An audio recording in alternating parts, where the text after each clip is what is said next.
Supremasi di Indonesia jangan supremasi hukum, karena hukum itu hanya output. Supremasinya harus supremasi keadilan. Nah, supremasi hukum, saya tidak akan di sini saya.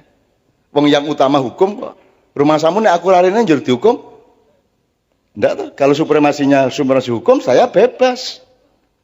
Saya bebas, saya tinggal menolak semua acara-acara. Saya tidak mau repot-repot blusak-blusuk ngene iki. Wong blusukan wis 30 tahun wis kalah karo sing blusukan isih rong sasi kok.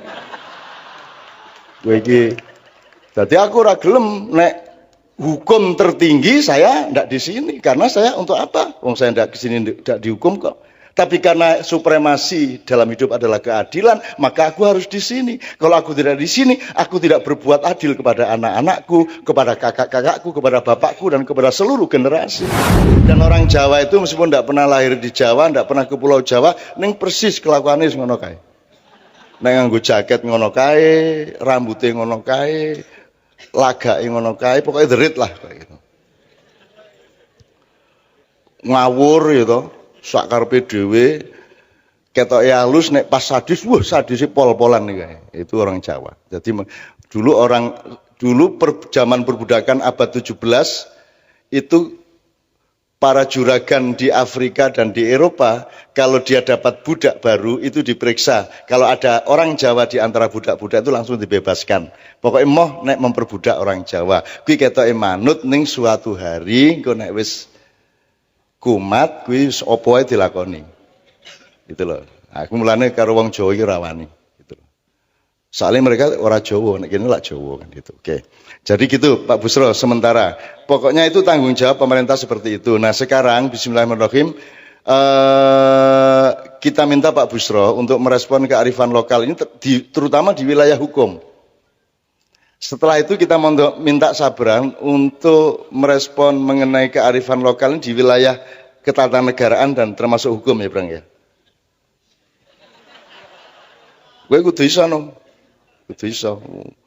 Pokoknya begitu tak kongkon gue langsung untuk ilmu nih ngono kuwi. Ketika KPK menerima 168 pegawai baru, itu kami sinergi dengan Danjen Kopassus, Mayor Jenderal TNI Pak Agus yang putra Delanggu. Terus kami sampaikan, Pak, boleh enggak pegawai baru KPK ini dilatih disiplin tinggi di Kopassus? Akhirnya boleh dilatih di Batu Jajar selama 2 bulan. Nah, beberapa hari saya menunggu di sana. Di acara itu kami ngundang ada pemusik dari Jakarta yang sekelas Iwan Fals itu. Bulungan. Wih, lirik-liriknya menyentuh sekali. Lalu belum cukup kan? Lalu kami lakukan pendekatan kultural dengan menghadirkan puisi budayawan, menghadirkan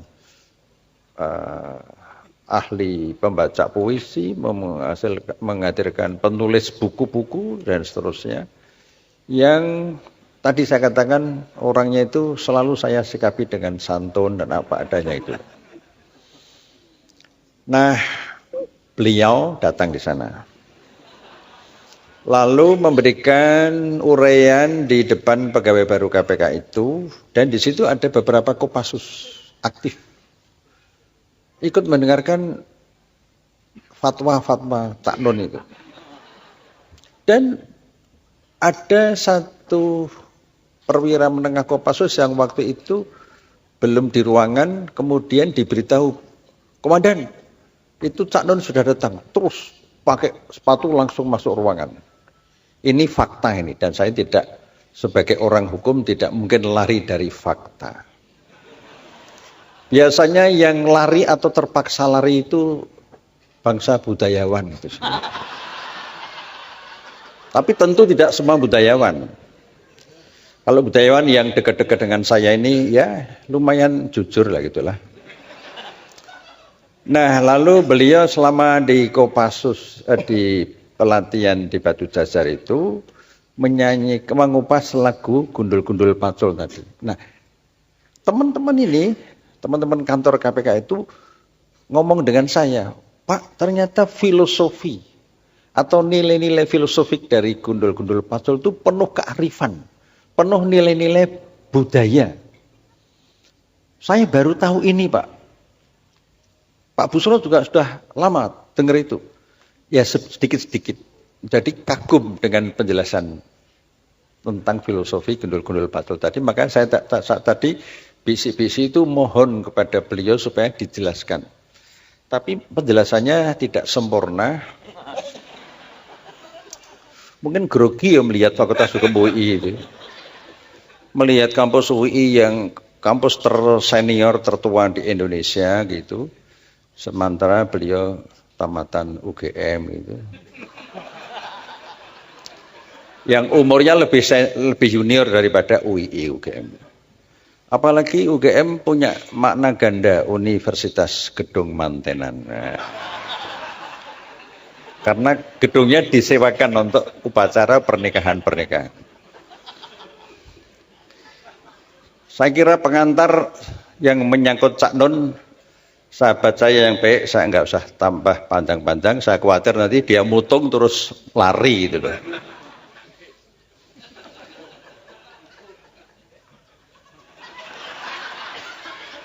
Sedang nyusun konsep replik duplik, atau mungkin nggak pakai duplik langsung vonis gitu. Maklum nggak pernah belajar hukum tapi deket dengan, makanya saya tadi heran kok merintah anaknya tentang hukum. Loh, lesin hukum kapan woy? Kon anake sak penake dhewe. Agak otoriter ya bapakmu ya. Ya. Ya betul. Oke. Saya beberapa waktu yang lalu, kira-kira sebulan yang lalu, menemani teman-teman kantor kami, kantor KPK di Kota Gede, untuk mencari sumber-sumber otentik tentang hubungan nilai-nilai kearifan lokal dengan pola pendidikan keluarga dan pengaruhnya terhadap masyarakat Kota Gede dalam relasi-relasi di Kota Gede, sekitar Kota Gede maupun dalam relasi internasional. Program ini memang dibuat oleh KPK, yaitu dengan judul Pencegahan Korupsi Berbasis Keluarga. Hukum kita ini, hukum jelas di Indonesia itu. Tapi di tangan orang-orang yang seharusnya menegakkan hukum tapi tidak punya modal kearifan. Kearifan itu hanya bisa diterima kalau orang itu ma'rifatullah nanti. Ma'rifatullah itu hanya bisa jika kita kemudian menyatu, embodied antara kesadaran hablum minallah dengan hablum minanas, menyatu. Nah, itu ma'rifatullah. Nah, kalau pemimpin-pemimpin itu bisa seperti itu, maka seperti tadi kayak Pak Kahar Muzakir itu. Pak Kahar Muzakir itu pulang dari Jakarta, mau pulang ke Jogja, tidak punya duit sama sekali. Lalu mendatangi Kiai Mukti. Kiai Mukti itu aslinya Madiun, tetangganya Cak Aunur Rohim ini, PLT dekan ini. Mudah-mudahan jadi dekan. Oh, Dokter Ranyar ada di dekan. Oh. Saya kampanyekan, sudah saatnya Mas Ainur Rohim ini harus jadi dekan. Ya. Nah, kita dorong soal dadi ora dadi, pokoknya kita dorong lah. Tuh, namanya aja Ainur Rohim. Wih, keren. Nah, jadi kembali itu tadi, saya ingin menggambarkan Pak Kahar tadi. Ketika Pak Kahar itu memimpin UII, tanah wakaf kepada UII itu banyak sekali. Jadi ada korelasi antara pemimpin dengan kepercayaan masyarakat kepada UII. Tanah ini tanah wakaf. Kalau Anda belum ada yang tahu, ini yang memberikan wakaf Hotel Madukoro. Hotel Madukoro depan ini. Hotel Madukoro ketika waktu masih hidup, menemui Haji A.R. Fakhruddin, Ketua PP Muhammadiyah. Tanah ini akan diberikan pada PP Muhammadiyah. Lalu Pak A.R. Fakhruddin bilang, oh mau diberikan, iya, matur nuwun. Jazakumullah. Tapi Madukoro menyampaikan, Pak, kalau bisa untuk kampus. Nah, waktu itu PP Muhammadiyah belum punya rencana mendirikan kampus. Karena amanatnya untuk kampus, maka Pak R. Fakhruddin menghubungi Pak Kahar Muzakir. Pak Kahar, ada orang mau wakaf tanah untuk kampus. Oh sudah, untuk UI aja. Nah jadilah, ini wakaf ini. Kalau Anda tidak percaya dengan wakaf, yang bolehlah. Ada orang itu wakaf, tapi dikatakan, wah terima kasih Bapak ini sudah memberikan wakaf. Orang itu tidak terima. Saya tidak pernah wakaf. Tapi wakof, wah saking mantapnya wakof. Biasanya orang-orang Madura itu wakof, wakof. Orang Madura Pak Mahfud itu pernah saya tanya, suatu saat ketemu di Jakarta itu, Pak Mahfud kok kakinya agak kurang sedikit. Asam urat ya? Enggak lah, enggak pernah asam urat ini. Ini asam aurat ini, asam auratnya orang Madura ya gitu itulah, asam aurat. Sama aurat. Nah, jadi ini saya menggambarkan, kalau hanya bicara kearifan itu tanpa menunjuk orang itu agak abstrak. Nah, yang saya tunjuk sekarang ini, karena ini konteks UI ya, itu Pak Kahar tadi. Sampai sebelum meninggal rumahnya di Kota Gede itu, sekarang sudah roboh kena gempa kemarin. Keluarganya belum ada yang mampu memperbaiki. Lihat saja. Saya dengan Pak Artijo pernah 2 kali ke sana. Pas siang-siang jam 1 habis zuhur. Ada urusan kampus, kami aktivis waktu itu. Kami selain kuliah juga aktif di kampus waktu itu. Ya. Akhirnya sama Pak Kahar nggak boleh pulang. Harus makan dulu. Jadi setiap mahasiswa yang di sana pas waktunya makan, itu mesti disuguh makan, lalu apa lauknya itu apa adanya itu. Enggak dibeli-belikan macam-macam, apa adanya. Wah, saking ikhlasnya. Kalau enggak mau, dimarahi. Itu marah positif. Coba kalau sekarang ini ada rektor, pernah Pak diundang makan oleh rektor? Pernah pakai duit kampus. Separeng, enggak usah cari-cari rektor. Ini Pak Kahar dulu. Nah, ketika beliau meninggal, yang mengantarkan takziah ke kubur itu Pak On ikut banyak tuh. Jadi persis doa Nabi Ibrahim. Doa Nabi Ibrahim aja berdoa, ya Allah berilah aku hikmah dan masukkan aku ke dalam golongan orang-orang yang saleh. Jadikanlah aku ketika nanti meninggal itu buah tutur yang baik bagi generasi berikutnya. Nah Pak Kahar itu salah satunya. Contoh yang lain banyak. Banyak, nggak usah satu persatu. Nanti waktunya habis. Tadi 1 jam lebih sudah Cak Nun, jadi saya nggak akan menandingi. Kesimpulannya apa? Karena ini Fakultas Hukum. Walaupun yang hadir juga di luar Fakultas Hukum banyak. Itu bagus juga. Hukum itu tidak akan tegak kalau tidak didasarkan kepada moral. Moral itu tidak ada kalau penegak hukum itu tidak punya wisdom, kearifan, tidak punya budaya-budaya asli, budaya otentik. Budaya otentik itu budaya yang bersumber pada otentisitas manusia, manusia yang fitrah. Manusia yang fitrah itu ialah yang memiliki kolbun, sumber iman, sumber kejujuran, mempunyai akal budi. Wujudnya adalah amal-amal yang bermanfaat. Itu wujudnya. Maka kalau tadi di awal saya mengatakan terima kasih pada Cak Nun dan Kiai Kanjeng. Grup seperti ini itu nilainya tinggi sekali. Makanya pernah kami undang di ulang tahun KPK setahun yang lalu. Di KY juga pernah. Malah 2 kali ya. 2 kali loh. Karena apa? Pendekatan budaya seperti yang disampaikan musik-musik Kiai Kanjeng ini. Itu mengasah intuisi kita. Nah jadi itulah penegakan hukum itu tidak akan berhasil ketika penegak hukum itu tidak sejak awal tidak menyadari pentingnya memiliki kearifan itu, dan kearifan itu tidak bisa lepas dari konsep tentang manusia yang otentik. Nah sekarang ini banyak manusia yang tidak otentik, ketoke wae otentik, ketoke jujur, ketoke alim, ketoke soleh, Wah, ning kecu. Ning apa? Kecu itu ya orang yang nggak jujur lah, pembohong dan sebagainya. Setiap pilkada itu bursa pembohong-pembohong. Bursa pembohong-pembohong. Anda punya pikiran sendiri. Kalau jadi anggota DPR didahului dengan money politik, dengan suap, maka berapa dia akan mengembalikan kembali berlipat ganda. Itulah salah satu penyebab kemudian terjadi penyalahgunaan kekuasaan dan kewenangan. Saya dan teman-teman di kantor sangat prihatin dengan situasi parpol sekarang ini. Tetapi parpol tidak boleh kita perlemah, harus kita perkuat. Kalau mau masuk parpol, kita harus kuat dulu. Nah, kami mendorong masyarakat sipil di seluruh Indonesia. LSM-LSM itu kami buat program untuk investigasi, untuk advokasi, untuk edukasi dan sebagainya. Supaya LSM-LSM ini menemani parpol. Kekurangan parpol itu nanti bisa ditemani oleh LSM-LSM ini. Jadi oleh karena itu, pada adik-adik mumpung ini ketemu, orientasi setelah lulus itu tidak harus jadi pejabat. Jadi pejabat kalau nggak kuat, berat. Ya kalau belum menjabat, belum bisa dikatakan jujur. Cuma belum nyolong itu aja.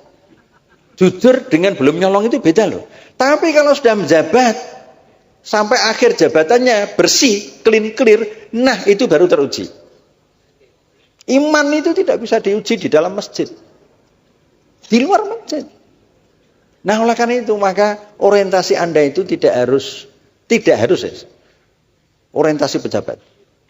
Masyarakat ini harus dijadikan objek untuk sasaran, untuk sekaligus subjek untuk kemudian diberdayakan, dan pendidikan-pendidikan yang di UI selama ini itu mampu membawa mahasiswa ke arah sana.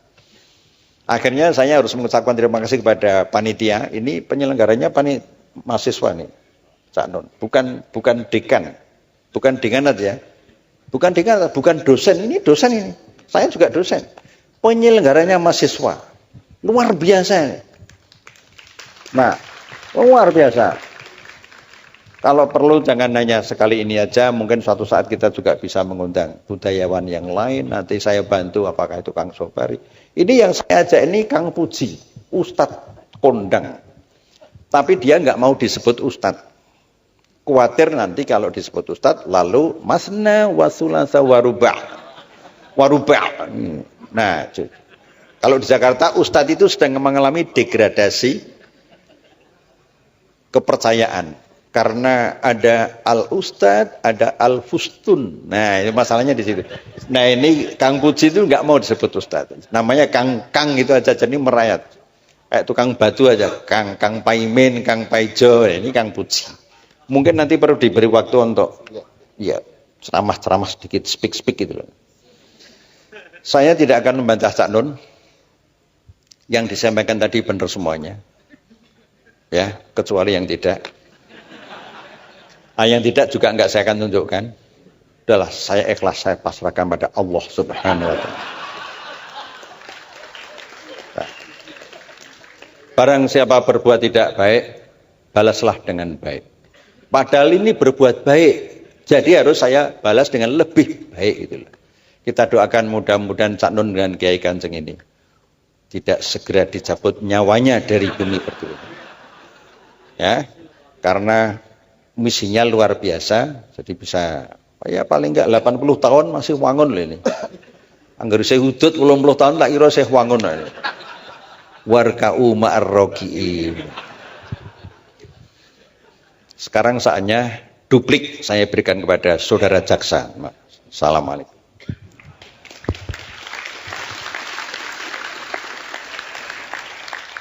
Tidak ada kebahagiaan melebihi membiarkan diri dihina-hina oleh sahabatnya sendiri.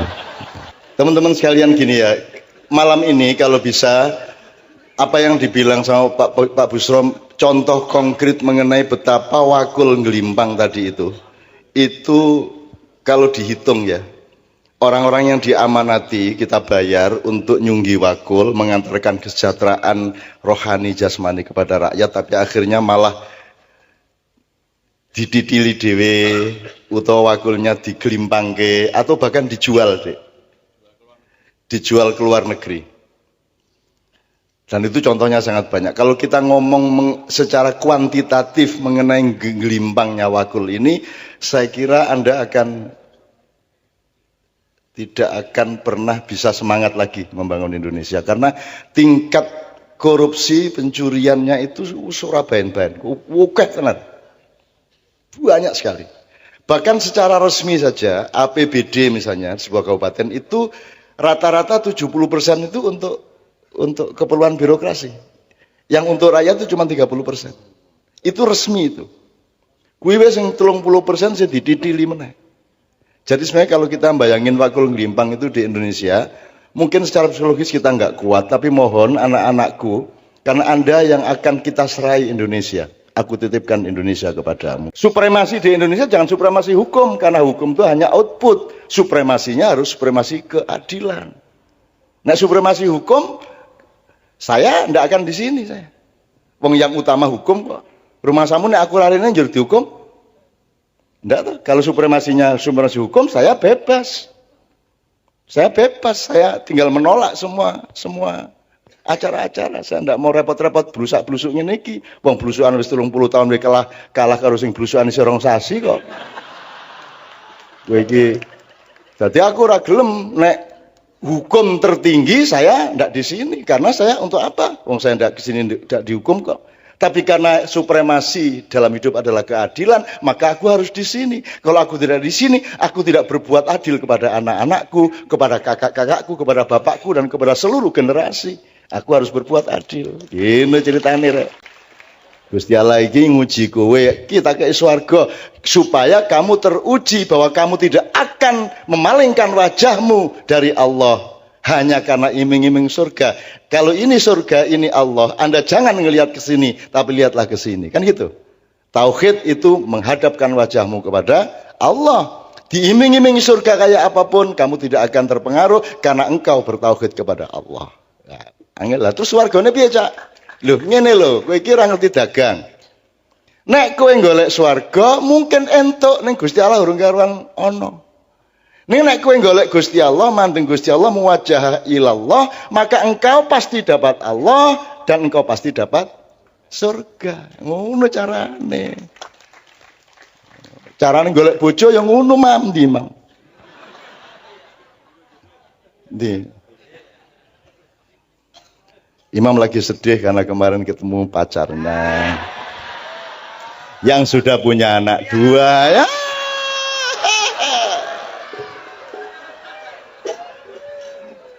Walah, serap pemaham. Nasibmu. Nombo yo wis lho Mam, ngono kok isih diangen-angen gitu. Wis ta? Wis isih mesem jajal. Wis mesem. Oh wingi tegang tenan e. Kene ngrobokan wingi ya. Tegang tenan lah kok moro mak bejudul. Oh. Terus langsung romantis kae. Njur wajah piye kae. Kowe mama wis ora pantes kowe iki ngono-ngono. Oke, bismillah. Sabrang itu sahabat saya sejak kecil. Bahwa dia anak saya itu kan casting dari Tuhan. Tapi nanti dia menghadap Tuhan sendirian, saya juga sendirian. Jadi anak bapak itu cobaan kata Allah. Pada dasarnya, pada hakikatnya nanti begitu kita semua bersama Allah, itu kita ketawa-ketawa sendiri. Oh, kowe biyen dadi anakku to kan gitu. Oh, kowe biyen bapakku to. Wah, kok kowe lho bapakku mbiyen ngono kowe. Itu ana kuwi bayi nang apa sebabe bayi iki nangis iki sok-sok ya mergo kaget lho kok kuwi bapakku ngono kowe. Jarene kuwi. Saya sama Sabrang ini kan diminta untuk ikut ngurusin U19. Kesebelasan U19. Jadi Anda tahu ancaman untuk kemurnian kesebelasan sepak bola di tengah kapitalisme dan perjudian sepak bola kan luar biasa besar. Maka kita kurung benar agar supaya selama mereka masih jadi kesebelasan U19 itu benar-benar terlindung dari faktor-faktor lain. Nah, salah satunya lagunya Sabrang dan Leto akan menjadi pipi, jelasin sendiri Brang. Karena segera akan launching bersama Indra Safri ya. Dari pertemuan kemarin ya sebenarnya tidak direncanakan, kita memang senang sama U19, kita bikin sebuah lagu yang berjudul Hati Garuda. Terus waktu ngobrol-ngobrol mau dijadikan anthem U19. dan kita dengan senang hati monggo. Terus nanti insya Allah kita launching biar ada di radio, di RBT, di musik online store, dan semua hasilnya haknya itu buat U19. Sama sekali nggak ngambil. Terus ini untuk perjuangan urusannya gitu. Oke, masuk ke area tadi, tapi sebenarnya saya mau ngomong sebuah local wisdom ini. Mbok iya mbok ora. Di sini yang udah menikah banyak. Yang belum menikah angkat tangan. Banyak, oke. Kalau untuk laki-laki itu pernah dengar bahwa laki-laki itu dibagi jadi 3 T. Wisdom itu. Ini Mas Imam masuk T yang mana ini? Kalau T yang pertama itu yang sudah menikah dan punya anak, namanya tuo. Dituakan sama anaknya. Kan gitu, ada yang menuakan, ada yang manggil bapak. Yang kedua sudah menikah belum punya anak, namanya tahu. Karena sudah tahu. Yang ketiga yang belum menikah namanya taek.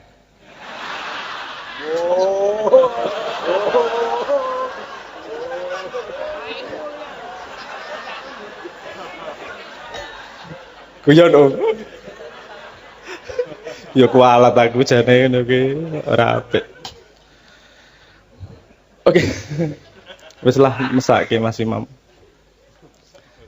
Jangan menambahi bebannya. Oke. Saya juga punya pendapat sendiri tentang budaya dan kearifan lokal itu.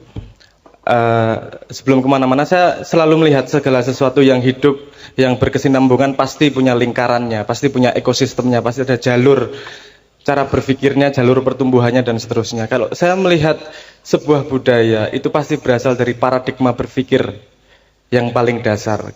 Kalau mau kita ngomong budaya lokal, local wisdom, kita ngomong budaya yang sesungguhnya itu kan output dari cara paradigma berpikir, cara berpikir.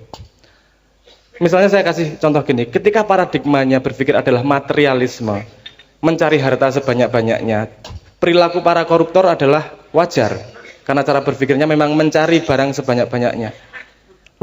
Kearifannya akan datang ke kalimat ini, misalnya dengan modal sesedikit-sedikitnya, mendapat keuntungan sebanyak-banyaknya. Itu pada cara dari paradigma berpikir materialisme, itu kearifan yang sangat arif.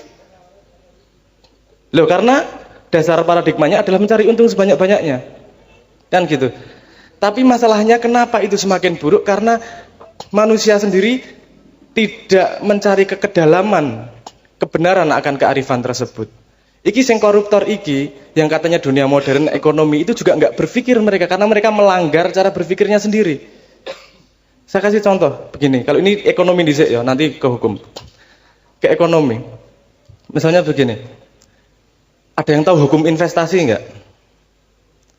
Bukan hukum lah, maksudnya garis-garis besar investasi. Investasi itu meletakkan harta kita atau sesuatu pokoknya kepemilikan kita untuk diusahakan, kan gitu, untuk menghasilkan sesuatu. Untuk diputarkan.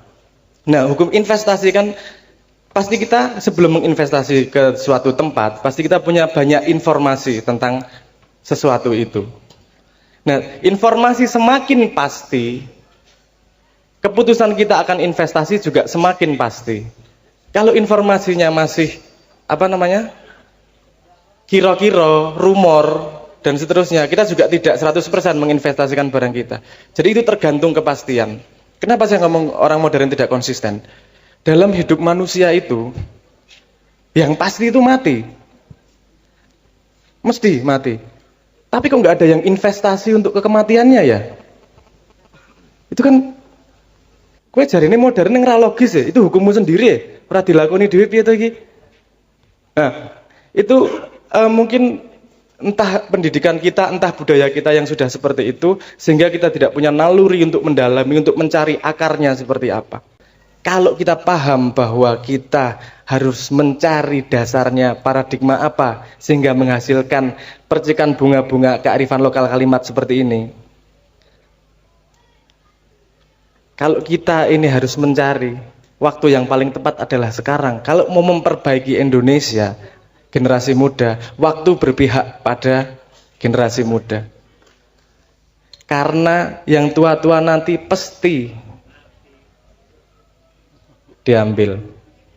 Dan ketika yang muda masih meneruskan budaya yang tua, jangan harap ada perubahan. Kamu nggak usah demo, nggak usah apa ya. Kamu bertahan dengan kearifanmu, bertahan dengan akarmu dan mencari tahu. Ketika sewaktunya memegang, kamu akan mengembalikan Indonesia. Saya itu ingin ngiming-ngimingi aja kepada teman-teman Fakultas Hukum ya. Jadi misalnya kita kasih bahan dari Pak Agus Sunyoto ya. Ini teman saya penelitian. Jadi misalnya pasal hukum Kalingga itu 179. Itu bisa kita pelajari satu persatu supaya kita ngerti paradigmanya pada waktu itu. 179 pasal tentang seluruh hal. Kemudian ketika Singosari dikembangkan menjadi 200 sekian. Ketika Mojopahit oleh Gajah Mada disempurnakan menjadi 272 pasal. Pada waktu itu kehidupan masih agak lebih simpel sehingga tidak dan manusia masih bisa dipercaya. Kalau sekarang kan pasal harus dibikin sebanyak mungkin karena semakin banyak manusia tidak bisa dipercaya. Kan gitu. Sebenarnya kalau manusianya beres, hukum tidak perlu ya, Bus ya. Aslinya kan, betul kan? Nah, yang penting kalau moralnya benar sebenarnya hukum tidak penting. Gitu loh. Semakin hukum itu berkibar-kibar, itu semakin banyak ancaman dari manusia kepada manusia. Nah, termasuk yang saya belum baca tadi, di zaman Mojopahit itu misalnya menteri yang urusan jembatan, menteri urusan macam-macam, frame-nya berbeda, terminologinya berbeda, dan paradigmanya berbeda dengan kementerian sekarang. Kalau dibandingkan dengan kementerian Orba atau Reformasi, Anda bisa melihat. Nah, Anda akan bikin Indonesia yang bagaimana? 5 tahun lagi kira-kira gitu ya. Oke, nanti kita coba transfer ke Anda. Oke, sekarang saya mohon kepada Pak Aunur Rohim, calon dekan kita insya Allah. Nanti kalau sudah jadi dekan jangan bilang-bilang saya ya, karena kakak saya sendiri dulu jadi dekan, setengah mati berusaha jangan sampai ibu saya tahu dan jangan sampai kami tahu, saudara-saudara. Jadi dia sembunyi-sembunyi jadi dekan, izin banget tadi dekan gitu. Aku ramu dengka Mas Bi ngono kuwi. Makanya ketika mau Sadek jadi nabi itu kan saya lek kuwi dadi nabi aja kondo-kondo, aku wis biar nabi meneng wae aku ngono aku. Salah ya ono nabi saiki ya tak gegudo kaya ngono kuwi dhek guyu kemekelen kae. Sampeyan iki nabi kok kondo. Aja kondo aku iki biyen nahan diri aku ngono. Apa cak nuni aku nabi ya ora mengguyoni kowe aku ngono. Gitu ya. Oke. Supremasi di Indonesia jangan supremasi hukum, karena hukum itu hanya output. Supremasinya harus supremasi keadilan. Nah, supremasi hukum saya ndak akan di sini saya. Wong yang utama hukum kok. Rumah samu nek aku larine njur dihukum. Ndak tuh. Kalau supremasi hukum saya bebas. Saya bebas, saya tinggal menolak semua acara-acara. Saya ndak mau repot-repot blusak-blusuk ngene iki. Wong blusukan wis 30 tahun wis kalah karo sing blusukan isih rong sasi kok. Kowe iki dadi aku ora gelem nek hukum tertinggi saya ndak di sini, karena saya untuk apa? Wong saya ndak di sini ndak dihukum kok. Tapi karena supremasi dalam hidup adalah keadilan, maka aku harus di sini. Kalau aku tidak di sini, aku tidak berbuat adil kepada anak-anakku, kepada kakak-kakakku, kepada bapakku, dan kepada seluruh generasi. Dan orang Jawa itu meskipun tidak pernah lahir di Jawa, tidak pernah ke Pulau Jawa, ning persis kelakuannya ngono kae. Nek nganggo jaket ngono kae, rambutnya ngono kae, lagake ngono kae, pokoknya derit lah kayak gitu. Ngawur gitu. Sak karepe dhewe ketoke halus, nek pas sadis, wah sadise pol-polan nih kayak. Itu orang Jawa. Jadi dulu zaman perbudakan abad 17 itu para juragan di Afrika dan di Eropa, kalau dia dapat budak baru itu diperiksa. Kalau ada orang Jawa di antara budak-budak itu langsung dibebaskan. Pokoknya moh nek memperbudak orang Jawa. Kuwi ketoke manut ning suatu hari engko nek wis kumat kuwi apa wae dilakoni. Gitu loh. Aku mulane karo wong Jawa iki rawani gitu loh. Soalnya mereka orang Jawa, nek kene lak Jawa kan gitu. Oke. Jadi gitu Pak Busro sementara. Pokoknya itu tanggung jawab pemerintah seperti itu. Nah, sekarang bismillahirrahmanirrahim kita minta Pak Busro untuk merespon kearifan lokal ini terutama di wilayah hukum. Setelah itu kita minta Sabran untuk merespon mengenai kearifan lokal di wilayah ketatanegaraan dan termasuk hukum ya, Brang ya. Gue kudu iso no. Kudu iso. Pokoknya begitu tak kongkon gue langsung entuk ilmune ngono ya. Ngono kuwi. Ketika KPK menerima 168 pegawai baru, itu kami sinergi dengan Danjen Kopassus. Mayor Jenderal TNI Pak Agus yang putra Delanggu. Terus kami sampaikan, Pak, boleh enggak pegawai baru KPK ini dilatih disiplin tinggi di Kopassus? Akhirnya boleh. Dilatih di Batu Jajar selama 2 bulan. Nah, beberapa hari saya menunggu di sana. Di acara itu kami ngundang ada pemusik dari Jakarta yang sekelas Iwan Fals itu. Bulungan. Wih, lirik-liriknya menyentuh sekali. Lalu belum cukup kan? Lalu kami lakukan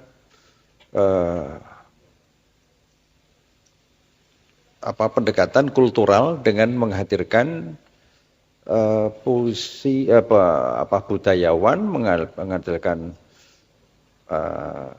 ahli pembaca puisi, menghadirkan penulis buku-buku dan seterusnya. Yang tadi saya katakan orangnya itu selalu saya sikapi dengan santun dan apa adanya itu. Nah, beliau datang di sana. Lalu memberikan uraian di depan pegawai baru KPK itu, dan di situ ada beberapa Kopassus aktif. Ikut mendengarkan fatwa-fatwa Cak Nun itu.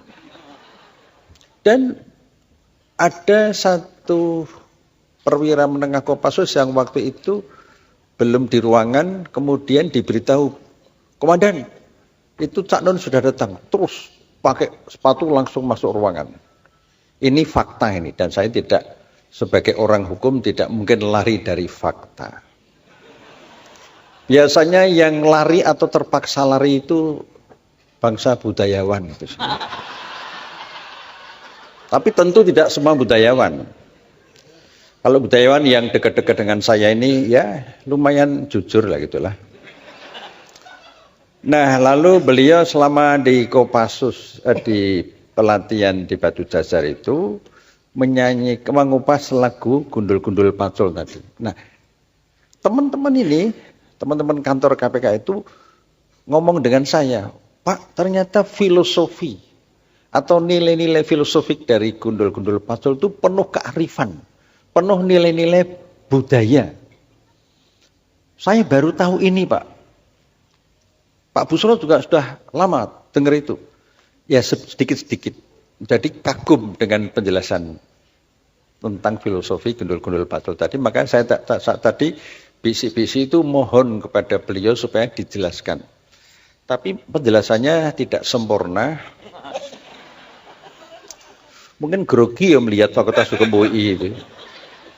Melihat kampus UI yang kampus tersenior tertua di Indonesia gitu. Sementara beliau tamatan UGM itu. Yang umurnya lebih junior daripada UII UGM. Apalagi UGM punya makna ganda Universitas Gedung Mantenan. Nah, karena gedungnya disewakan untuk upacara pernikahan-pernikahan. Saya kira pengantar yang menyangkut Cak Nun, sahabat saya yang baik, saya nggak usah tambah panjang-panjang. Saya khawatir nanti dia mutung terus lari gitu loh.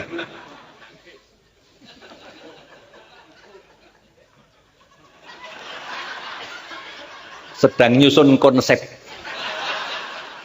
replik duplik, atau mungkin nggak pakai duplik langsung vonis gitu. Maklum nggak pernah belajar hukum tapi dekat dengan, makanya saya tadi heran kok merintah anaknya tentang hukum. Loh, lesin hukum kapan weh? Karena kon anake sak penake dhewe. Agak otoriter ya bapakmu ya. Ya. Oh iya betul. Oke. Saya beberapa waktu yang lalu, kira-kira sebulan yang lalu, menemani teman-teman kantor kami, kantor KPK, di Kota Gede. Untuk mencari sumber-sumber otentik tentang hubungan nilai-nilai kearifan lokal dengan pola pendidikan keluarga dan pengaruhnya terhadap masyarakat Kota Gede dalam relasi-relasi di Kota Gede, sekitar Kota Gede maupun dalam relasi internasional. Program ini memang dibuat oleh KPK, yaitu dengan judul Pencegahan Korupsi Berbasis Keluarga. Hukum kita ini, hukum jelas di Indonesia itu. Tapi di tangan orang-orang yang seharusnya menegakkan hukum tapi tidak punya modal kearifan. Kearifan itu hanya bisa diterima kalau orang itu ma'rifatullah nanti. Ma'rifatullah itu hanya bisa jika kita kemudian menyatu, embodied antara kesadaran hablum minallah dengan hablum minanas, menyatu. Nah, itu ma'rifatullah. Nah, kalau pemimpin-pemimpin itu bisa seperti itu, maka seperti tadi kayak Pak Kahar Muzakir itu. Pak Kahar Muzakir itu pulang dari Jakarta, mau pulang ke Jogja, tidak punya duit sama sekali. Lalu mendatangi Kiai Mukti. Kiai Mukti itu aslinya Madiun, tetangganya Cak Aunur Rohim ini, PLT dekan ini. Mudah-mudahan jadi dekan. Oh, Dokter Ranyar ada di dekan. Oh. Saya kampanyekan, sudah saatnya Mas Ainur Rohim ini harus jadi dekan. Ya, nah, kita dorong soal dadi ora dadi, pokoknya kita dorong lah. Tuh, namanya aja Ainur Rohim, wih, keren. Nah, jadi kembali itu tadi, saya ingin menggambarkan Pak Kahar tadi. Ketika Pak Kahar itu memimpin UII, tanah wakaf kepada UII itu banyak sekali. Jadi ada korelasi antara pemimpin dengan kepercayaan masyarakat kepada UII. Tanah ini tanah wakaf. Kalau Anda belum ada yang tahu, ini yang memberikan wakaf Hotel Madukoro. Hotel Madukoro depan ini. Hotel Madukoro ketika waktu masih hidup menemui Haji A.R. Fakhruddin, Ketua PP Muhammadiyah. Tanah ini akan diberikan pada PP Muhammadiyah. Lalu Pak A.R. Fakhruddin bilang, oh mau diberikan, ya matur nuwun. Jazakumullah. Tapi Madukoro menyampaikan, Pak, kalau bisa untuk kampus. Nah, waktu itu PP Muhammadiyah belum punya rencana mendirikan kampus. Karena amanatnya untuk kampus, maka Pak A.R. Fakhruddin menghubungi Pak Kahar Muzakir. Pak Kahar, ada orang mau wakaf tanah untuk kampus. Oh sudah, untuk UI aja. Nah jadilah, ini wakaf ini. Kalau Anda tidak percaya dengan wakaf, yang bolehlah. Ada orang itu wakaf tapi dikatakan, wah terima kasih Bapak ini sudah memberikan wakaf. Orang itu tidak terima. Saya tidak pernah wakaf, tapi wakof. Wah, saking mantapnya, wakof. Biasanya orang-orang Madura itu wakof. Wakof. Orang Madura Pak Mahfud itu pernah saya tanya. Suatu saat ketemu di Jakarta itu, Pak Mahfud kok kakinya agak kurang sedikit. Asam urat ya? Enggak lah. Enggak pernah asam urat ini. Ini asam aurat ini, asam auratnya orang Madura ya gitu itulah. Asam aurat. Sama aurat. Nah, jadi ini saya menggambarkan, kalau hanya bicara kearifan itu tanpa menunjuk orang itu agak abstrak. Nah, yang saya tunjuk sekarang ini, karena ini konteks UI ya, itu Pak Kahar tadi. Sampai sebelum meninggal rumahnya di Kota Gede itu, sekarang sudah roboh kena gempa kemarin. Keluarganya belum ada yang mampu memperbaiki. Lihat saja. Saya dengan Pak Artijo pernah 2 kali ke sana. Pas siang-siang jam 1 habis zuhur. Ada urusan kampus, kami aktivis waktu itu, kami selain kuliah juga aktif di kampus waktu itu. Ya. Akhirnya sama Pak Kahar nggak boleh pulang, harus makan dulu. Jadi setiap mahasiswa yang di sana pas waktunya makan, itu mesti disuguh makan, lalu apa lauknya itu apa adanya itu. Enggak dibeli-belikan macam-macam, apa adanya. Wah, saking ikhlasnya. Kalau enggak mau, dimarahi. Itu marah positif. Coba kalau sekarang ini ada rektor, pernah Pak diundang makan oleh rektor? Pernah pakai duit kampus. Separeng, nggak usah cari-cari rektor. Ini Pak Kahar dulu. Nah, ketika beliau meninggal, yang mengantarkan takziah ke kubur itu, Pak On ikut tanya tuh. Jadi persis doa Nabi Ibrahim. Doa Nabi Ibrahim aja berdoa, ya Allah, berilah aku hikmah dan masukkan aku ke dalam golongan orang-orang yang saleh. Jadikanlah aku ketika nanti meninggal itu buah tutur yang baik bagi generasi berikutnya. Nah, Pak Kahri itu salah satunya. Contoh yang lain banyak. Banyak, nggak usah satu persatu. Nanti waktunya habis. Tadi 1 jam lebih sudah Cak Nun, jadi saya nggak akan menandingi. Kesimpulannya apa? Karena ini Fakultas Hukum. Walaupun yang hadir juga di luar Fakultas Hukum banyak, itu bagus juga. Hukum itu tidak akan tegak kalau tidak didasarkan kepada moral. Moral itu tidak ada kalau penegak hukum itu tidak punya wisdom, kearifan, tidak punya budaya-budaya asli, budaya otentik. Budaya otentik itu budaya yang bersumber pada otentisitas manusia, manusia yang fitrah.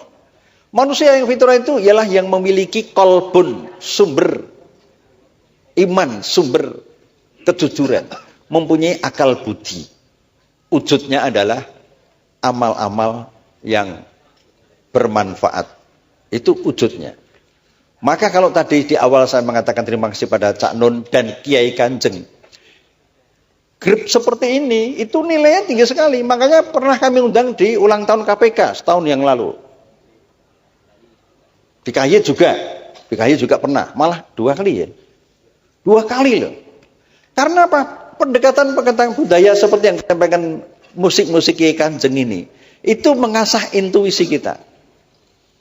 Nah, jadi itulah penegakan hukum itu tidak akan berhasil ketika penegak hukum itu tidak sejak awal tidak menyadari pentingnya memiliki kearifan itu, dan kearifan itu tidak bisa lepas dari konsep tentang manusia yang otentik. Nah, sekarang ini banyak manusia yang tidak otentik, ketoke wae otentik, ketoke jujur, ketoke alim, ketoke soleh. Wah, ning kecu. Ning apa? Kecu itu ya orang yang nggak jujur lah, pembohong dan sebagainya. Setiap pilkada itu bursa pembohong-pembohong. Bursa pembohong-pembohong. Anda punya pikiran sendiri. Kalau jadi anggota DPR didahului dengan money politik, dengan suap, maka berapa dia akan mengembalikan kembali berlipat ganda. Itulah salah satu penyebab kemudian terjadi penyalahgunaan kekuasaan dan kewenangan.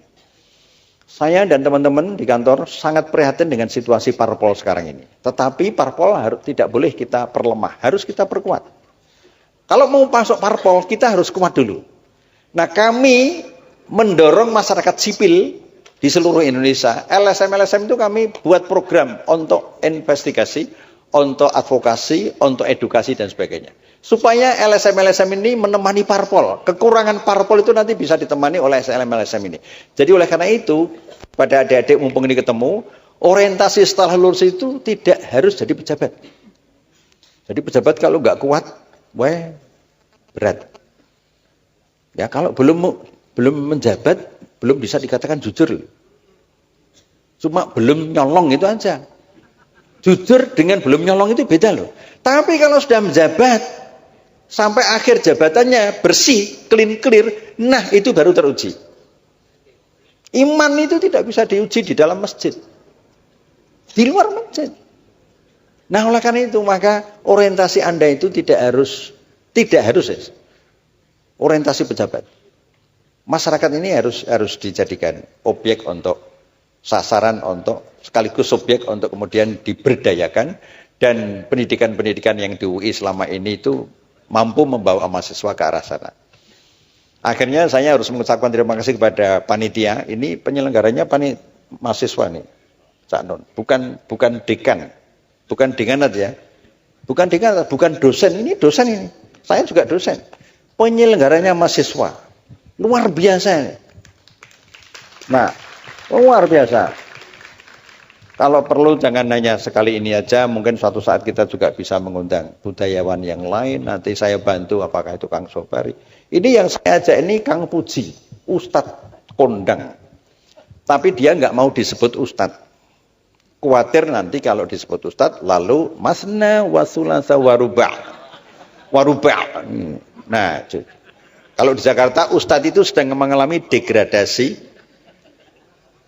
kepercayaan. Karena ada al-ustad, ada al-fustun. Nah, ini masalahnya di situ. Nah, ini Kang Puji itu nggak mau disebut ustad. Namanya Kang itu aja, jadi merayat. Kayak tukang batu aja. Kang Paimin, Kang Paijo. Ini Kang Puji. Mungkin nanti perlu diberi waktu untuk ya ceramah sedikit, speak gitu loh. Saya tidak akan membantah Cak Nun. Yang disampaikan tadi benar semuanya. Ya, kecuali yang tidak. Yang tidak juga enggak saya akan tunjukkan. Udahlah, saya ikhlas, saya pasrahkan pada Allah Subhanahu wa taala. Nah. Barang siapa berbuat tidak baik, balaslah dengan baik. Padahal ini berbuat baik, jadi harus saya balas dengan lebih baik gitu loh. Kita doakan mudah-mudahan Cak Nun dengan Kiai Kanjeng ini tidak segera dicabut nyawanya dari bumi pertiwi. Ya, karena misinya luar biasa, jadi bisa ya paling enggak 80 tahun masih wangun loh ini. Angger saya hudud 80 tahun tak kira saya wangun loh ini. Warka'u ma'ar-roki'in. Sekarang saatnya duplik saya berikan kepada saudara jaksa. Assalamualaikum.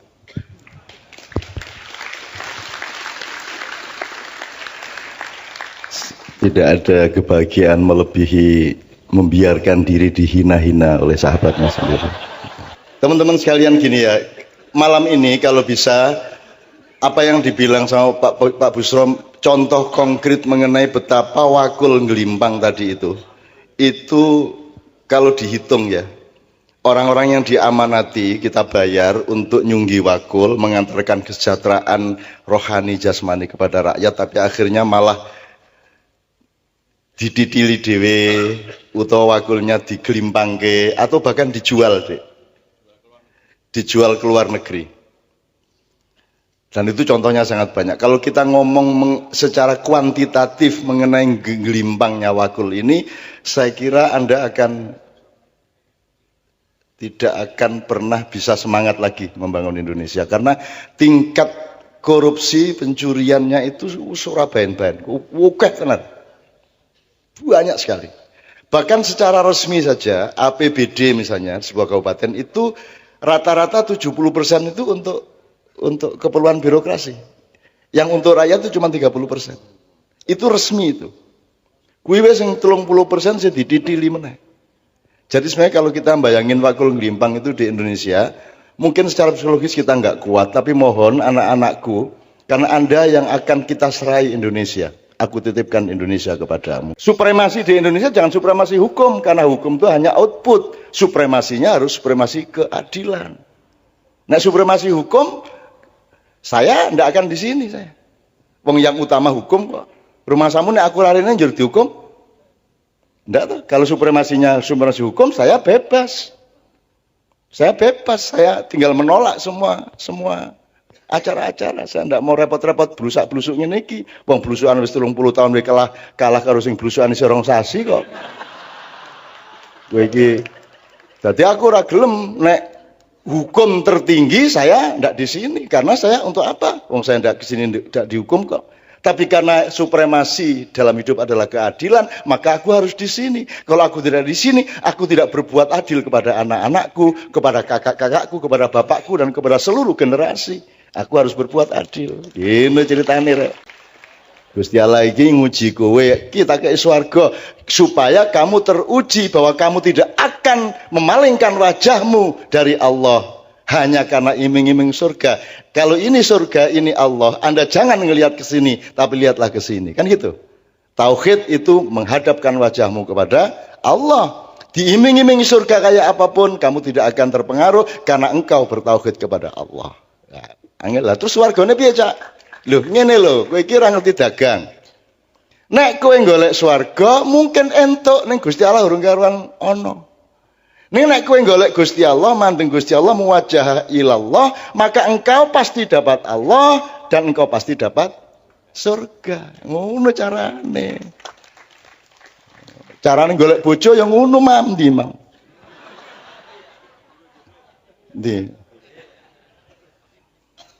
Imam lagi sedih karena kemarin ketemu pacarnya yang sudah punya anak 2 ya.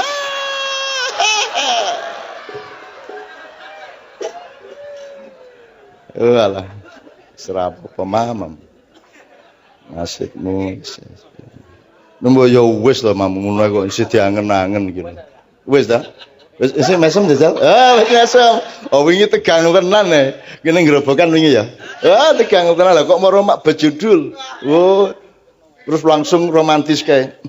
Njur wajah piye kae. Kowe Mam wis ora pantes kowe iki ngono-ngono. Oke, bismillah. Sabrang itu sahabat saya sejak kecil, bahwa dia anak saya itu kan casting dari Tuhan, tapi nanti dia menghadap Tuhan sendirian, saya juga sendirian. Jadi anak bapak itu cobaan kata Allah.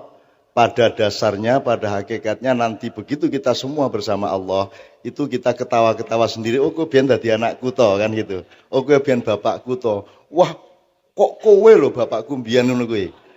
Itu ana kuwi bayi lah apa sebabe bayi iki nangis kuwi sok-sok ya mergo kaget lho kok kuwi bapakku ngono kuwi. Jarene kuwi. Saya sama Sabrang ini kan ikut diminta untuk ikut ngurusin U19. Kesebelasan U19.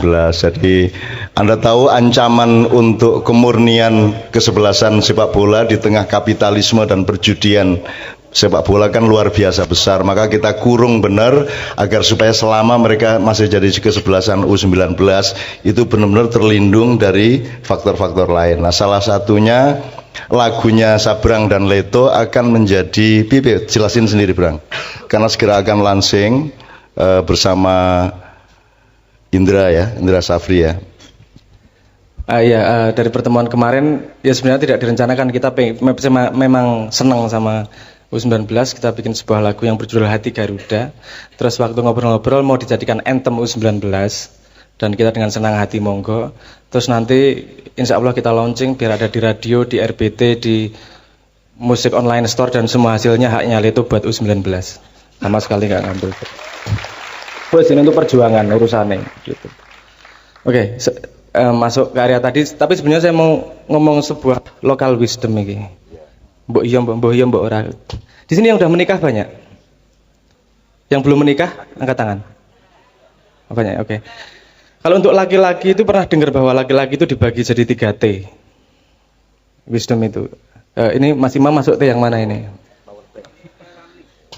Kalau T yang pertama itu yang sudah menikah dan punya anak, namanya tuwo. Dituakan sama anaknya. Kan gitu, ada yang menuakan, ada yang manggil bapak. Yang kedua sudah menikah belum punya anak, namanya tahu, karena sudah tahu. Yang ketiga yang belum menikah namanya taek.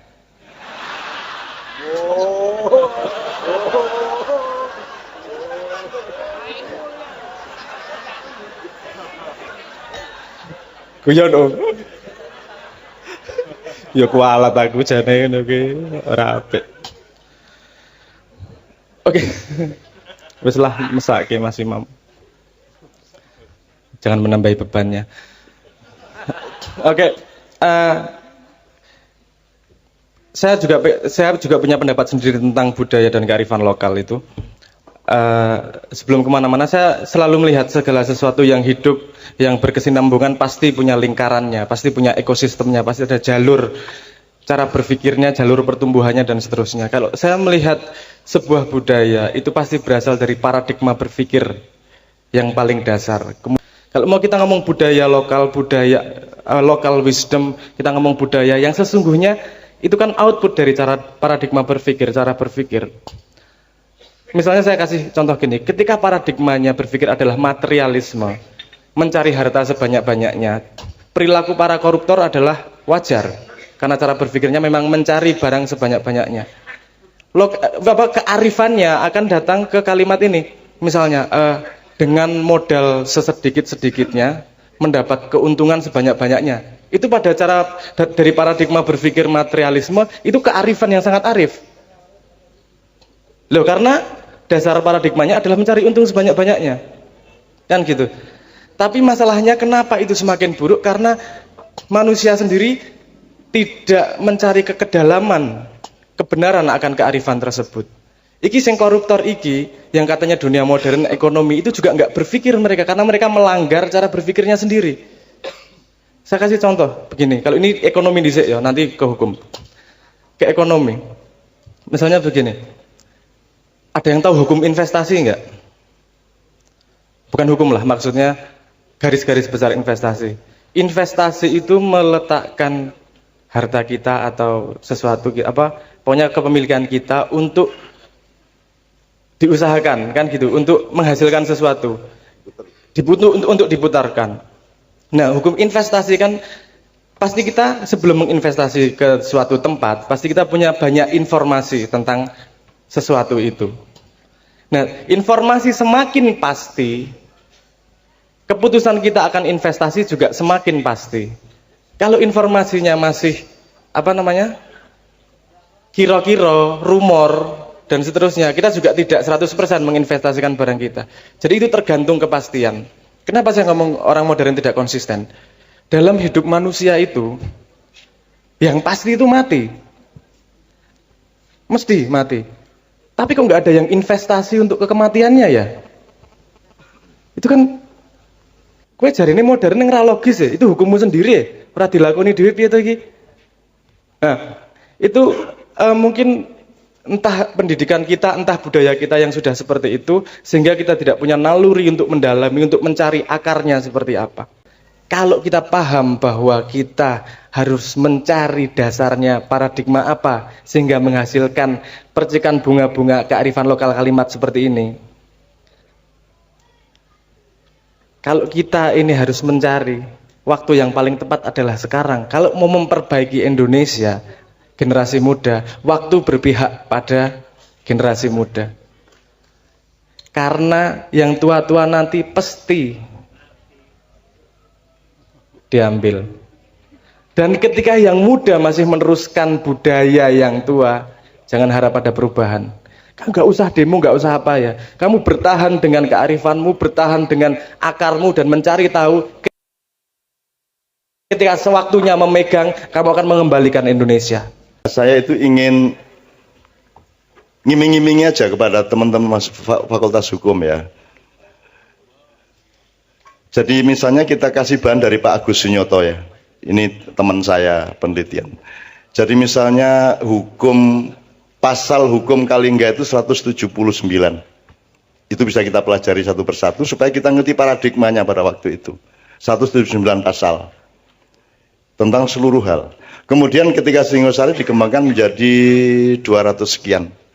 Ketika Mojopahit oleh Gajah Mada disempurnakan menjadi 272 pasal. Pada waktu itu kehidupan masih agak lebih simpel, sehingga tidak dan manusia masih bisa dipercaya. Kalau sekarang kan pasal harus dibikin sebanyak mungkin karena semakin banyak manusia tidak bisa dipercaya. Kan gitu. Sebenarnya kalau manusianya beres, hukum tidak perlu ya, Bus ya.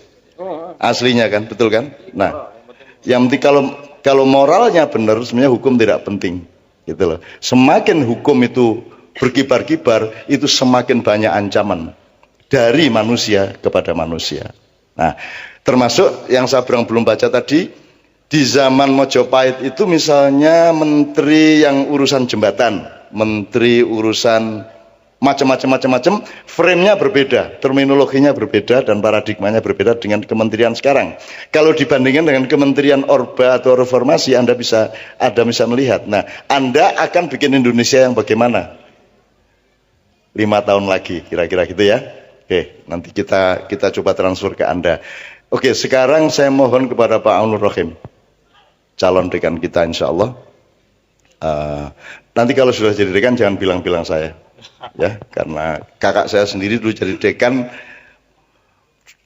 setengah mati berusaha jangan sampai ibu saya tahu dan jangan sampai kami tahu, saudara-saudara. Jadi dia sembunyi-sembunyi jadi dekan, isin banget tadi dekan gitu.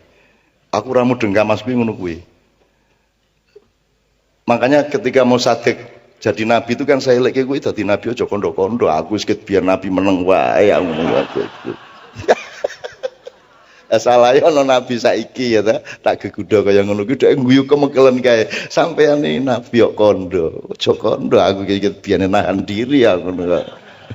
Apa cak nuni aku nabi ya ora mengguyoni kowe ngono. Gitu ya. Oke. Supremasi di Indonesia jangan supremasi hukum karena hukum itu hanya output. Supremasinya harus supremasi keadilan. Nah, supremasi hukum saya ndak akan di sini saya. Wong yang utama hukum kok. Rumah samu nek aku larine njur dihukum. Ndak tuh. Kalau supremasinya supremasi hukum saya bebas. Saya bebas, saya tinggal menolak semua acara-acara. Saya ndak mau repot-repot blusak-blusuk ngene iki. Wong blusukan wis 30 tahun wis kalah karo sing blusukan isih rong sasi kok. Kowe iki dadi aku ora gelem nek hukum tertinggi saya ndak di sini karena saya untuk apa? Wong saya ndak kesini ndak dihukum kok. Tapi karena supremasi dalam hidup adalah keadilan, maka aku harus di sini. Kalau aku tidak di sini, aku tidak berbuat adil kepada anak-anakku, kepada kakak-kakakku, kepada bapakku, dan kepada seluruh generasi. Dan orang Jawa itu meskipun tidak pernah lahir di Jawa, tidak pernah ke Pulau Jawa, ning persis kelakuannya ngono kae. Nek nganggo jaket ngono kae, rambutnya ngono kae, lagake ngono kae, pokoknya derit lah kayak gitu. Ngawur gitu. Sak karepe dhewe ketoke halus nek pas sadis wah sadise pol-polan nih kayak. Itu orang Jawa. Jadi dulu zaman perbudakan abad 17 itu para juragan di Afrika dan di Eropa kalau dia dapat budak baru itu diperiksa. Kalau ada orang Jawa di antara budak-budak itu langsung dibebaskan. Pokoknya moh nek memperbudak orang Jawa. Kuwi ketoke manut ning suatu hari engko nek wis kumat kuwi apa wae dilakoni. Gitu loh. Aku mulane karo wong Jawa iki rawani gitu. Soalnya mereka orang Jawa, nek kene lak Jawa kan gitu. Oke. Jadi gitu Pak Busro sementara. Pokoknya itu tanggung jawab pemerintah seperti itu. Nah, sekarang bismillahirrahmanirrahim kita minta Pak Busro untuk merespon kearifan lokal ini terutama di wilayah hukum. Setelah itu kita minta Sabran untuk merespon mengenai kearifan lokal di wilayah ketatanegaraan dan termasuk hukum ya Bang ya. Gue kudu iso no. Kudu iso. Pokoknya begitu tak kongkon gue langsung entuk ilmune ngono ya. Ngono kuwi. Ketika KPK menerima 168 pegawai baru, itu kami sinergi dengan Danjen Kopassus, Mayor Jenderal TNI Pak Agus yang putra Delanggu. Terus kami sampaikan, Pak, boleh enggak pegawai baru KPK ini dilatih disiplin tinggi di Kopassus? Akhirnya boleh dilatih di Batu Jajar selama 2 bulan. Nah, beberapa hari saya menunggu di sana. Di acara itu kami ngundang ada pemusik dari Jakarta yang sekelas Iwan Fals itu. Bulungan. Wih, lirik-liriknya menyentuh sekali. Lalu belum cukup kan? Lalu kami lakukan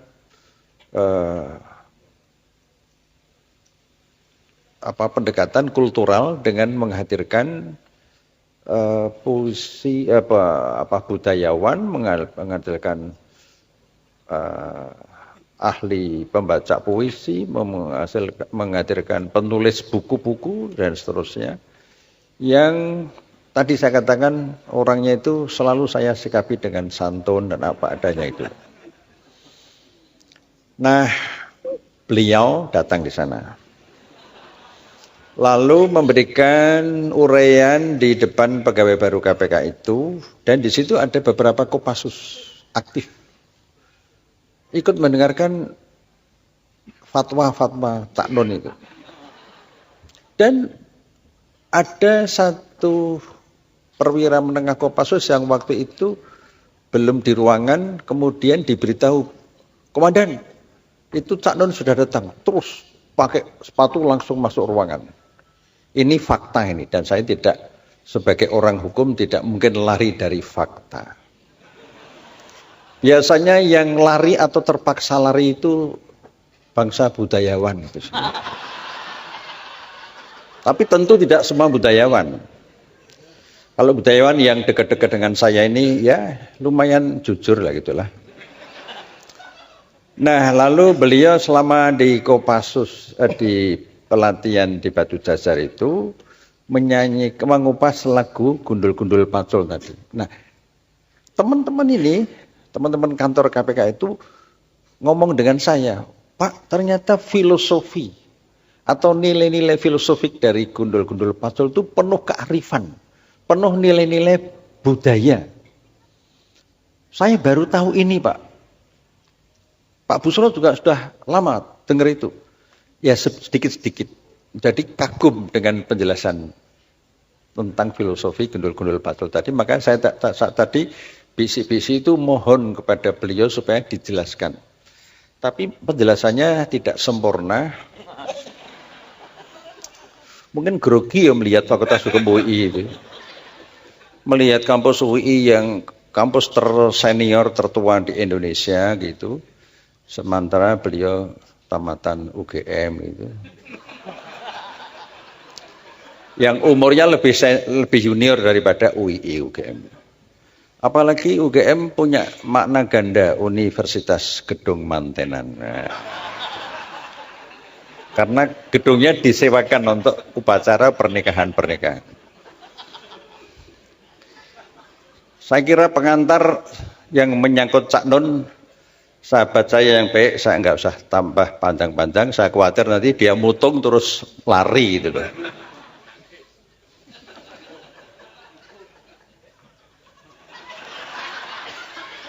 Sedang nyusun konsep replik duplik, atau mungkin nggak pakai duplik langsung vonis gitu. Maklum nggak pernah belajar hukum tapi dekat dengan, makanya saya tadi heran kok merintah anaknya tentang hukum. Loh, lesina hukum kapan weh? Kon anake sak penake dhewe. Agak otoriter ya bapakmu ya. Ya. Ya, betul. Oke. Saya beberapa waktu yang lalu, kira-kira sebulan yang lalu, menemani teman-teman kantor kami, kantor KPK di Kota Gede, untuk mencari sumber-sumber otentik tentang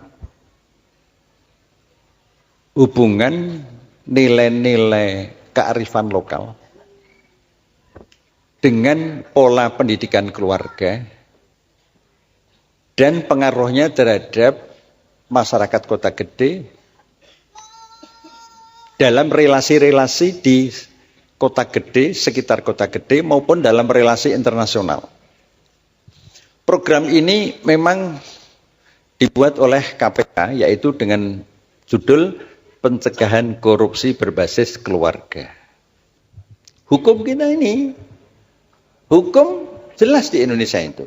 Tapi di tangan orang-orang yang seharusnya menegakkan hukum tapi tidak punya modal kearifan. Kearifan itu hanya bisa diterima kalau orang itu ma'rifatullah nanti.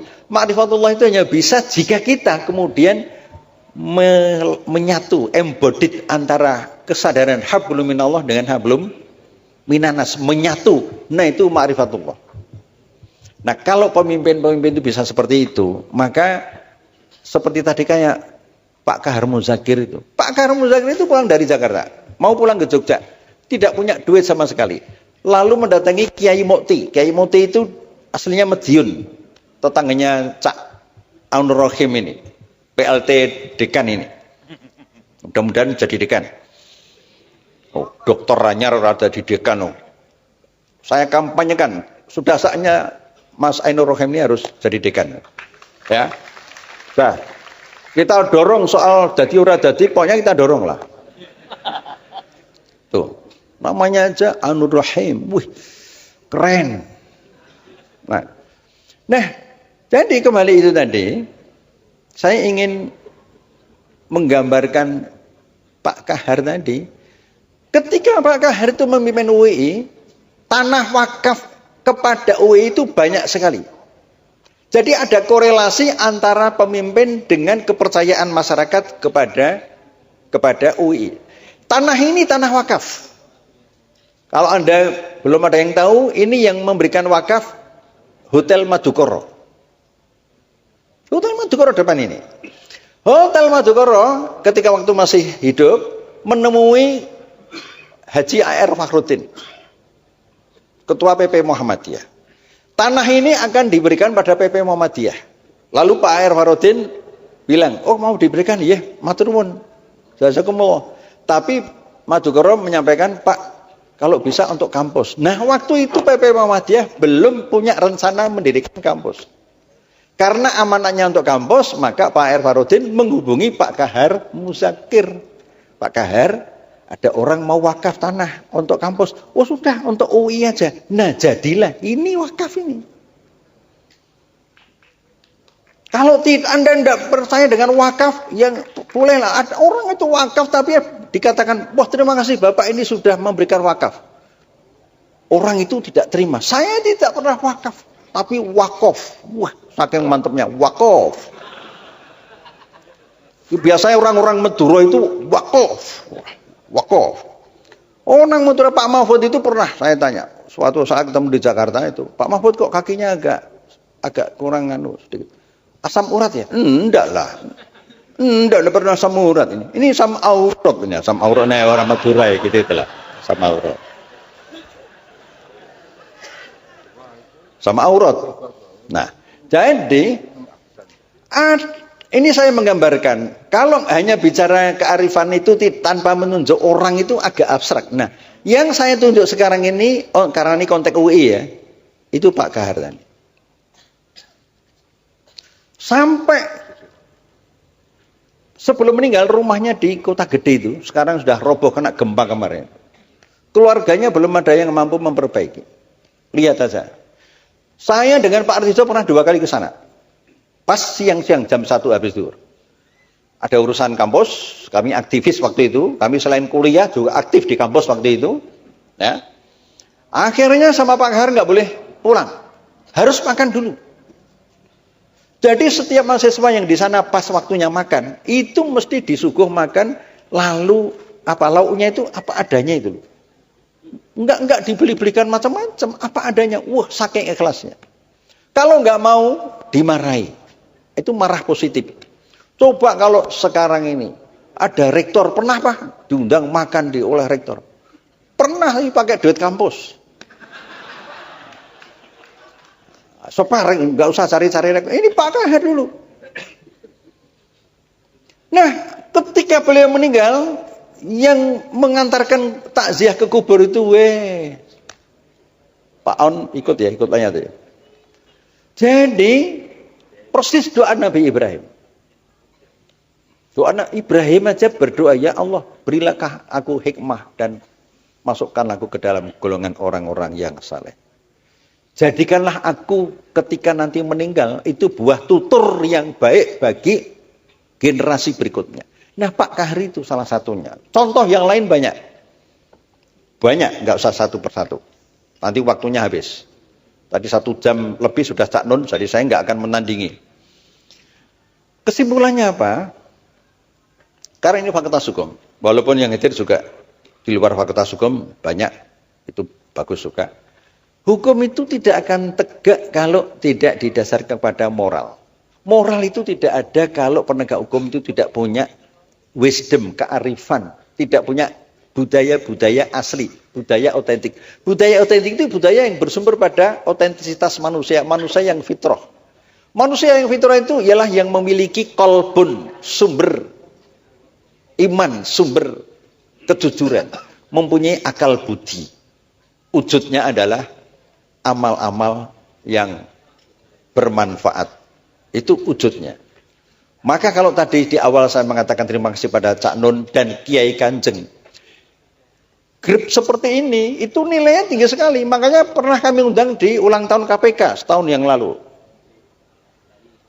Di KY juga pernah, malah 2 kali ya. 2 kali loh. Karena apa? Pendekatan budaya seperti yang disampaikan musik-musik Kiai Kanjeng ini, itu mengasah intuisi kita. Nah, jadi itulah penegakan hukum itu tidak akan berhasil ketika penegak hukum itu tidak sejak awal tidak menyadari pentingnya memiliki kearifan itu, dan kearifan itu tidak bisa lepas dari konsep tentang manusia yang otentik. Nah, sekarang ini banyak manusia yang tidak otentik, ketoke wae otentik, ketoke jujur, ketoke alim, ketoke soleh. Wah, ning kecu. Ning apa? Kecu itu ya orang yang enggak jujur lah. Pembohong dan sebagainya. Setiap pilkada itu bursa pembohong-pembohong. Bursa pembohong-pembohong. Anda punya pikiran sendiri. Kalau jadi anggota DPR didahului dengan money politik, dengan suap, maka berapa dia akan mengembalikan kembali berlipat ganda. Itulah salah satu penyebab kemudian terjadi penyalahgunaan kekuasaan dan kewenangan. Saya dan teman-teman di kantor sangat prihatin dengan situasi parpol sekarang ini. Tetapi parpol tidak boleh kita perlemah, harus kita perkuat. Kalau mau masuk parpol, kita harus kuat dulu. Nah, kami mendorong masyarakat sipil di seluruh Indonesia. LSM-LSM itu kami buat program untuk investigasi, untuk advokasi, untuk edukasi dan sebagainya.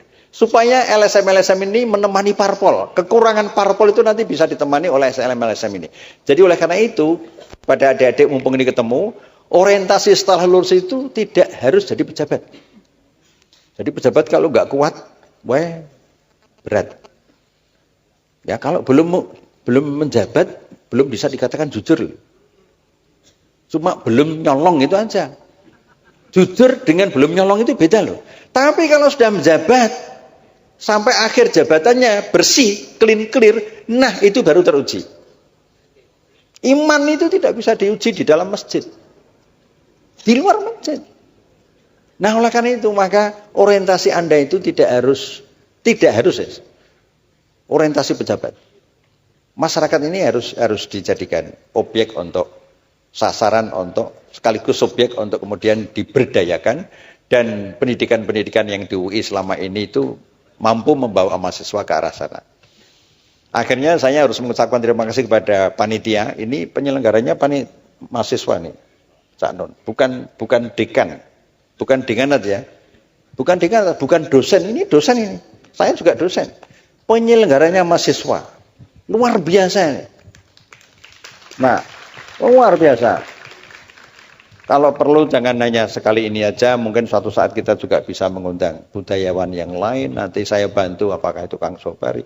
Ini yang saya ajak ini Kang Puji, Ustadz kondang. Tapi dia nggak mau disebut Ustadz. Khawatir nanti kalau disebut Ustadz, lalu masna wasulasa waruba'. Nah, kalau di Jakarta Ustadz itu sedang mengalami degradasi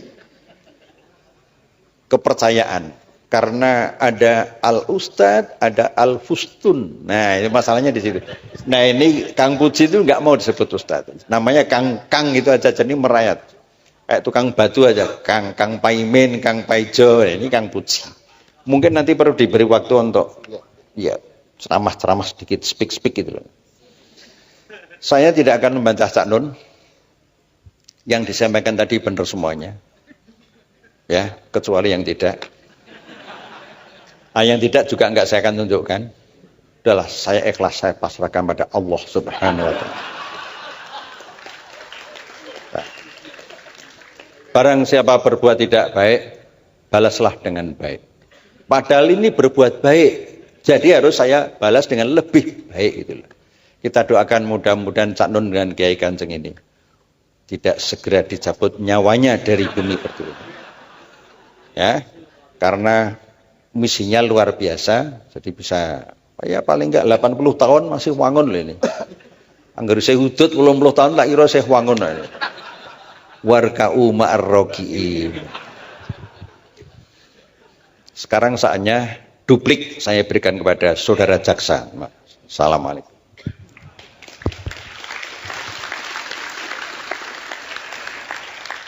Tidak ada kebahagiaan melebihi membiarkan diri dihina-hina oleh sahabatnya sendiri. Teman-teman sekalian, gini ya, malam ini kalau bisa apa yang dibilang sama Pak Busrom, contoh konkret mengenai betapa wakul ngelimpang tadi itu kalau dihitung ya, orang-orang yang diamanati kita bayar untuk nyunggi wakul, mengantarkan kesejahteraan rohani jasmani kepada rakyat, tapi akhirnya malah diditili dewe, utawa wakulnya digelimpangke, atau bahkan dijual dijual ke luar negeri.